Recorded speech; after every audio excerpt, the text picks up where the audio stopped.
আসন্ন ঈদুল আজহা উপলক্ষে গরমুখ মানুষের যাত্রা নির্বিঘ্ন করতে শুরু হচ্ছে দূরপাল্লা বাসের অগ্রিম টিকিট বিক্রি। বাস মালিকদের সংগঠন বাস ট্রাক ওনার্স অ্যাসোসিয়েশন জানিয়েছেন, আগামী ১৬ মে বৃহস্পতিবার থেকে টিকিট বিক্রি শুরু হবে। এই দিনে যাত্রীরা ১৯ মের টিকিট সংগ্রহ করতে পারবেন।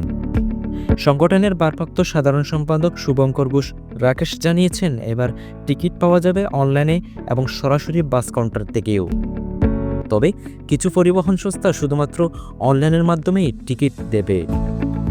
এইদিকে ঈদযাত্রায় ভাড়া নিয়ে যাতে দুর্ভোগ না হয় সে লক্ষ্যে কড়া নির্দেশনা দেওয়া হয়েছে পরিবহন মালিকদের। বিআরটিএ নির্ধারিত ভাড়ার তালিকা অনুসরণ করতে হবে বলে জানানো হয়েছে।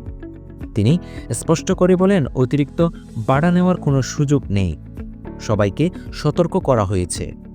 বিশেষ নজর রাখা হচ্ছে এসি বাসের ভাড়ার ওপর। গত ঈদে এসি বাসের অতিরিক্ত ভাড়া নিয়ে যাত্রীদের মধ্যে অসন্তোষ দেখা দেয়।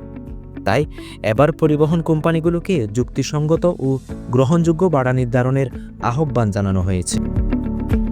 ঈদযাত্রা যেন আরামদায়ক ও নিরাপদ, এই লক্ষ্যেই নেওয়া হয়েছে সব প্রস্তুতি। ডেস্ক রিপোর্ট, খবর 24।